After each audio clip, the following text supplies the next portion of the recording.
chilling. Put in the work. Done his bit. He's done his bit still. And I feel like it comes with age, man. Yeah, 100%. Like when you're young, you're just ready for anything. But for real. Having that many daughters and having kids as well, it's a lot. There's a lot of work. And obviously, he took on a woman with 2 children already. You know what I mean? So you know what I mean? It's one of them ones. Yeah, man, 100%, bro. But now it's good. I always like to just hear a bit about upbringing and that. 100%, man. I think it's important because it shows character. Because you always, like I was saying at the door, I think this is the first. I may have met you in passing before, but it's the first time that I've met you in person properly, innit? Yeah. So you know what I mean. And I've always thought from what I can see online that like you're a proper guy. Even with the football stuff, like the like you know the talks that you don't have and stuff. Like you seem like a stand-up guy, and then I've got D singing your praises all the time as well. Yeah, D's my guy, man. Yeah, like, do you know what I mean? And always. I love Donny, I do. Yeah. Yeah, I do. But Sorry, that was it. That wasn't the start of cool. I thought he was about to. No, flow, man. Yeah. No, that's it, man. I'm just thinking like I always got that from you, but it makes sense the way he's grown up. You know what I mean? Yeah. But yeah, so the music journey. Remedy was your manager. What leading up to that moment? What was you dealing with? Like, was you just making before Rem? Yeah. I was. Music wasn't like a career path or anything like that. I was just I just used to rap and spit on the ends and put out little tunes and everything, etc. Then I was doing my thing. I was pretty well known, kind of locally, more on a local thing. And Jamal Edwards, rest in peace. God bless. He was onto me to.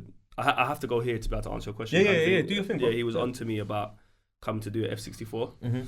And if I'm honest, I was fully outside in terms of how I was living, and I didn't want to do it because I just felt like if I do this with SB, it's gonna put so much exposure on me. And big platform. Yeah, it's a big platform. Everyone's gonna know my face, and I wasn't too sure about it. So he was on me for a long time. Come and do this, Donny, because I knew Jamal way before SB even popped off because swear? Yeah, swear down, because he was always trying to do something. Yeah. And he come across me somehow. I can't remember how. But like I said, I was doing my thing locally. But that's back then we had MSN and all of them things. He was big on MSN, bro. So that was kind of spreading and people was knowing my name. Smoky Bars. Trust me, yeah. So literally that's mad, isn't it? Yeah. So he I don't know how we connected, but we connected. And he was on me anyway, so I knew about him. And he was trying to bust me on the F64. And I was just saying to him, bro, I'm not on it. And I've got a funny story. So eventually he was like, Donny, please, bro, like, come and do it. Like, trust me. I spoke to my boy G about it, and he said, Donny, do it. I was just outside at the time. Went and done it. And the first time we done it, it didn't come out. No way. Nah, because the camera malfunctioned. Oh, like it went meant to be. And we had a madness that day as well. Yeah. Up in Central, me and G and we had an absolute madness, yeah. And I said, all the signs are telling me this is not meant to happen. Don't rap. Long story short, fast forward a month or two, we done it again. And it just went off, bro. It went off. That's that and one, that leads me, that one, bro.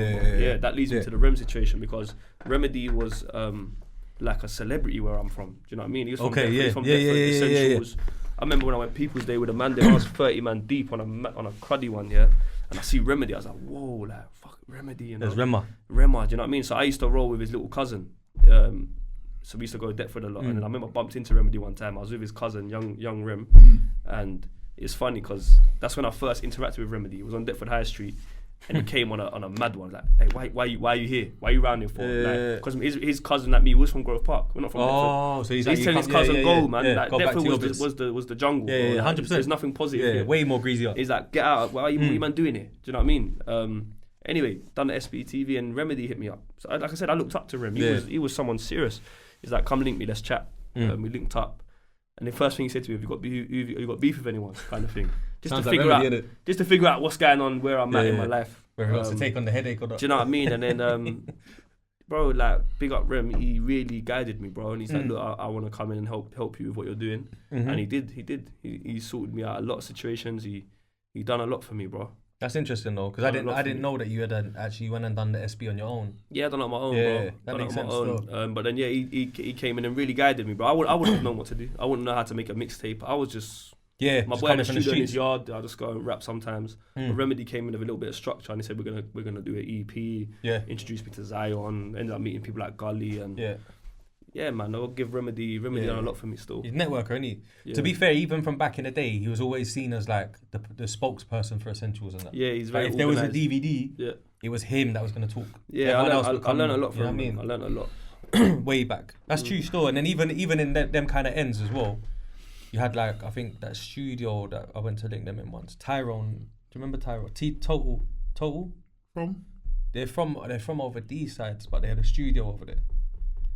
There's a studio. Remedy, well, no, Total, his name was. Yeah, there was a studio. There's a couple studios in Deptford. Old Forgot the name of it. Yeah, old school stuff. But yeah, no, man. Proper. It's Essentials and Da Vinci used to use Da it. Vinci, what a guy, man. Even Da Vinci, Remedy introduced me to Da Vinci. So I was getting some mad beats from Da Vinci. Hard. Big up Da Vinci. Like, what a guy. Serious producer. He's cold, man. Very serious. Yeah, very talented. Yeah, 100%. Proper music, innit? Yeah. Them kind of man that can play the piano 100%. The whole and sing and write and all that. Yeah, proper. Yeah, he's serious. So when you alright, so cool. So you've had your F64. The reaction to that, I take it, is bananas. Like the streets want more. Yeah. Was that one? Did you come with the football punchlines and that straight away? Yeah, I always kind that of was done your the thing football still. thing. Yeah, I always done it. You know, it's all I knew, bro. I didn't watch TV. All I knew about was football. So that's what filtered its way into my straight my into the lyrics. Yeah, because I feel like you coined it. Yeah, if I'm being honest, a lot of people do it now. He was talking about on the way up here. No way. Yeah, literally, just on a brief one. He said he doesn't want to talk too much in the car. Yeah, but like it was touching base on it in the car, and I think it's true, bro. Like.